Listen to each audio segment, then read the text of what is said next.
Saving home. Chapter 9. Kate moved through her apartment like a ghost haunting her own life. The shades were drawn tight, turning the mid-afternoon sun into a dull, oppressive gloam, but the flashes from the street below still managed to bleed through the cracks. Pop, pop, pop. Every strobe of light felt like a breach of sterile protocol. She stood in the center of her living room, staring at her phone. It wouldn't stop vibrating. It buzzed against the marble countertop, a frantic, angry insect. She didn't pick it up. She knew what it contained. Calls from Patricia, texts from residents asking if the rumors were true, a voicemail from her mother that she would likely delete unheard. And Joe. An erratic pounding on her front door shattered the silence. Not the polite knock of a neighbor, but the heavy, urgent thud of someone who wouldn't be denied. Kate flinched, a visceral reaction she despised, before steeling herself. She walked to the peephole. Joe. He looked wrecked. His hair was erratic, his jaw set in a line of granite tension, and he was still wearing the team-issued hoodie from the flight. He looked like a man who had just run through a wall. She unlocked the door. Before she could even step back, he was inside, filling her foyer with his sighs and his frenetic energy. I saw the news trucks, he said, his voice low and vibrating with suppressed fury. He didn't say hello. He didn't try to touch her immediately. He just scanned the apartment as if he was checking for structural damage. Are they bothering you? Did they try to get into the lobby? The doorman is earning his Christmas bonus today, Kate said, her voice sounding thin to her own ears.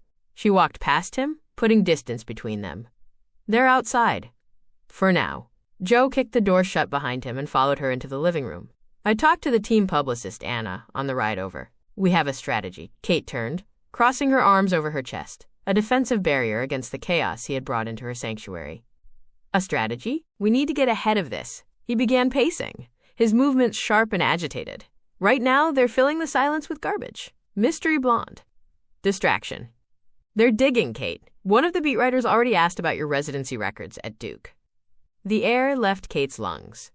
Duke? Why would they care about my residency? Because they want to know who you are, and since we aren't talking, they're building the story themselves. He stopped pacing and looked at her, his eyes dark and pleading. We kill the speculation. Tonight. How? A joint statement. We confirm the relationship. We say we're happy. We ask for privacy. And we frame it on our terms. We give them the headline so they stop hunting for it. Kate stared at him. The room seemed to tilt on its axis. You want to issue a press release? About my personal life? It's the only way to control the narrative, Kate. If we give them, yes, we're dating, the market value of the paparazzi shots drops. The mystery is gone. They move on to the next shiny thing. Market value, she repeated, the words tasting like ash. You're talking about us like we're a trade acquisition, like a roster move. I'm talking about protecting you. Joe stepped closer, his hands reaching out but stopped inches from her shoulders, sensing her rigidity. I know how this machine works, you don't. If you stay silent, they will camp out there for weeks. They will follow you to the grocery store. We have to claim this. Claim it? Kate's voice dropped, turning icy. Is that what this is? You want to mark your territory? Kate, don't twist this. I promised I wouldn't let this blow back on you. It has already blown back on me, Joe. The snap in her voice made him recoil slightly. Kate uncrossed her arms, her hands balling into fists at her sides. Thorne called me, she said. The chief of surgery at one of the most prestigious hospitals in the country. He didn't call to discuss the groundbreaking vascular procedure I performed last week. He called because entertainment reporters are jamming the hospital switchboard. Joe dragged a hand down his face, the friction rasping against his stubble. I know. I'm sorry. That's why we do the statement. We direct all inquiries to Team PR. We take the heat off the hospital. And then what? Kate demanded. I become the baseball girlfriend? My surgeries become footnotes? Every time I lose a patient, will the headline be about how I was distracted by your batting slump? No one is going to think that. Everyone is going to think that. You live in a world where publicity is currency. I live in a world where reputation is survival. If I am seen as some accessory to your fame, my authority in that OR evaporates. Your authority comes from your skill, Joe argued, his voice rising. You're the best trauma surgeon in D.C. A press release doesn't change your hands.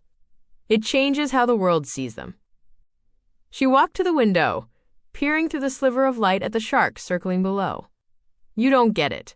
You think you can manage this like a pitch count, but you can't pitch around this, Joe. So what's your plan? Joe challenged. Hide in here until winter? Let them write whatever fiction they want? Let them call you a distraction? I'm not hiding. Kate turned back to him. The fear was still there, churning in her gut, but the cold logic that allowed her to crack chests open was taking over. I'm going to work. Joe stared at her. You can't go out there right now? I have a shift at 4. I am not calling in sick because TMZ discovered my zip code.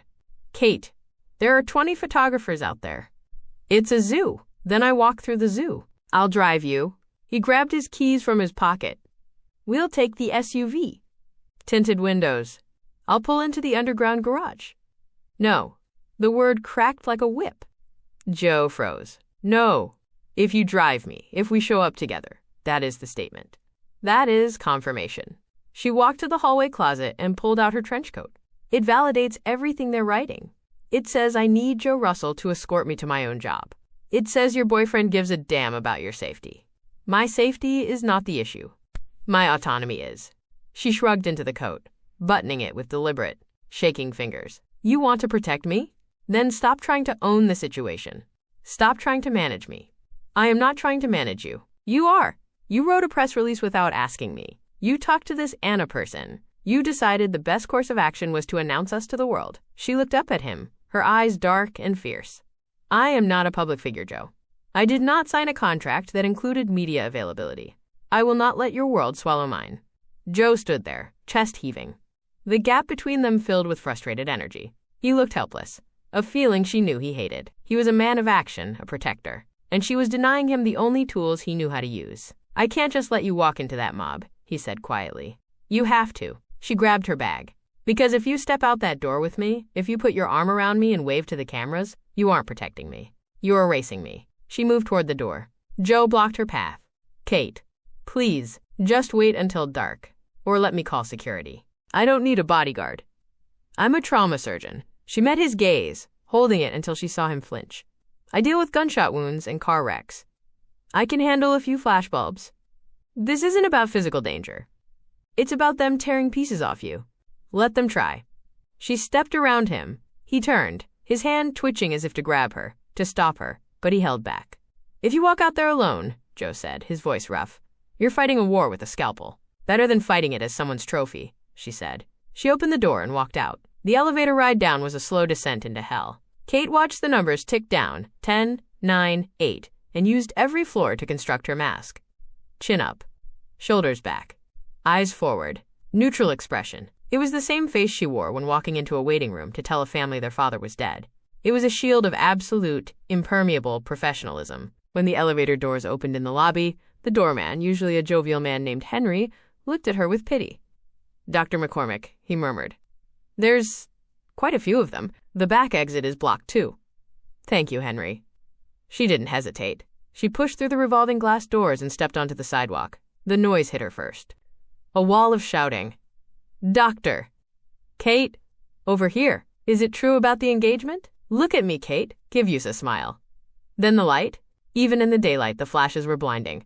A stroboscopic assault that disoriented her for a fraction of a second. They were closer than she expected, pressed against the velvet ropes the building staff had erected. Lenses the size of telescopes were pointed directly at her face. Kate didn't flinch. She didn't look down. She fixed her gaze on a point in the middle distance, somewhere above their heads, and began to walk. Are you sleeping with Russell to get famous? Did you wreck his marriage? Oh wait, he's single. Hey, Doc, does he catch as good in the bedroom? The vulgarity was designed to get a reaction. Anger, tears, a middle finger. Anything that would sell a magazine. Kate gave them nothing. She was a block of ice moving through fire. An Uber was waiting at the curb, the driver looking terrified as 3 photographers leaned over the hood of his Camry. Kate opened the door herself. Dr. McCormick. Just one comment. Do you love him? She slammed the door shut, severing the noise. Drive, she said to the driver, who was gaping at her in the rearview mirror. George Washington Hospital. Now. The car lurched forward. Kate sat perfectly still in the center of the back seat, not slumping, not checking her phone, aware that they were likely following. Her hands were clasped in her lap, so tight her knuckles were white. She hadn't won. She had just survived the opening skirmish. But as the car sped toward Foggy Bottom, the anger in her chest cooled into something harder, sharper. Joe wanted to issue a statement. He wanted to play their game. She was going to flip the board. The scene at the hospital was worse than Thorne had described. It wasn't just a few reporters. It was a circus. Satellite trucks were parked illegally on 23rd Street. Photographers were mingling near the main entrance. harassing patients and visitors. But the boiling point, the thing that made Kate's vision tunnel into a singular point of rage, was the ambulance bay. A group of paparazzi had clustered near the emergency intake ramp, trying to get a vantage point that might catch her entering the building. An EMT crew was trying to offload a stretcher, shouting at a photographer to move. They were blocking the work. They were interfering with the medicine. Limit crossed. Kate didn't have the driver drop her at the physician's entrance around the back. "Stop here," she ordered. "Here, ma'am, the crowd."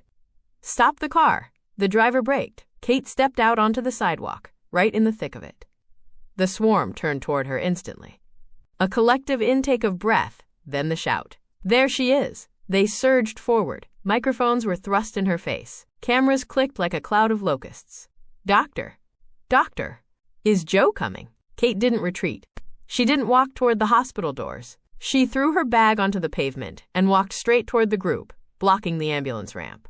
She wasn't Kate McCormick, the girlfriend. She was Dr. Catherine McCormick, chief of trauma. And this was her turf. She stopped 5 feet from the lead photographer, a heavy-set man with sweat stains on his shirt, who was currently leaning against a concrete bollard meant to guide stretchers. "Move," she said. Her voice wasn't loud.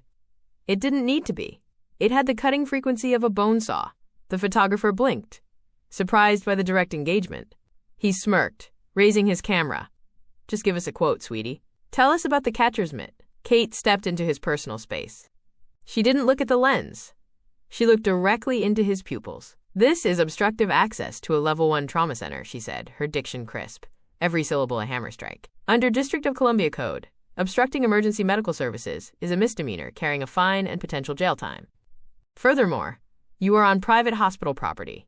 The smirk faltered. Kate turned to the rest of the pack, raising her voice, projecting from the diaphragm like she was commanding a chaotic trauma bay. "This is not a red carpet. This is a place where people come when they are dying. Every second you block that ramp, you are actively endangering lives." She pointed a finger at a cameraman who was trying to flank her. "You, back up, now. We have a right to. You have a right to stand on the public sidewalk across the street," Kate snapped. "If you are within 100 feet of this entrance, I will have you arrested for trespassing and interference with emergency care. And I will personally ensure the police report includes the name of your publication, so the family of the next cardiac arrest patient knows exactly who delayed their treatment." Silence rippled through the group. They were used to celebrities hiding, running, or playing nicely. They weren't used to being triaged. "Security!" Kate barked, not looking back, knowing the hospital guards were watching from the doors. "Clear this ramp. Anyone who doesn't move to the street gets zip-tied and held for MPD." 2 burly security guards, who had looked overwhelmed moments ago, surged forward, emboldened by her command. "Let's go, folks. You heard the doctor." "Move it," the photographers grumbled, snapping a few more pictures, but they moved. They retreated to the sidewalk, giving the ambulance ramp a wide berth. Kate stood her ground until the concrete was clear. She watched the EMTs wheel the stretcher past her, an elderly woman on oxygen. The paramedic nodded to her. "Thanks, Doc." Kate didn't smile. She picked up her bag from the pavement, dusted it off, and turned to the main sliding doors. Thorne was standing in the vestibule, arms crossed, watching through the glass. He didn't look angry anymore. He looked impressed. Kate walked past him, swiping her badge to open the inner doors. The telltale beep was the most comforting sound she had heard all day. "I handled it," she said without stopping. "I see that," Thorne grunted, falling into step beside her, threatening them with liability suits. "Nice touch." "It wasn't a threat. It was a diagnosis. You know they're going to run that footage." The doctor fights back. "You just gave them a new angle." "I gave them a boundary," Kate corrected. She hit the button for the elevator, needing to get to the surgical floor, to the scrub room, to the only place where things made sense. "McCormick," Thorne said as the doors opened. She paused, looking back. "Are you okay?" "I have a thoracotomy in OR4 and a resident who needs supervision." She stepped into the elevator. "I'm fine." The doors closed, sealing her in. Kate leaned her head back against the metal wall and exhaled a breath that shuddered in her chest. Her hands were shaking again. She pulled out her phone. No signal in the elevator, but she typed the text anyway, ready to send. To Joe. "I'm at the hospital. The ambulance bay is clear. I did it my way." She stared at the words. They felt like a declaration of independence, but also a declaration of war. She had protected her turf, yes, but she had left him standing alone in her apartment, holding a strategy she refused to play. The elevator dinged at the surgical floor. The smell of antiseptic washed over her, sharp, clean, and indifferent. Kate holstered her phone and walked toward the scrub sinks. The world outside could burn. In here, she was the one holding the knife.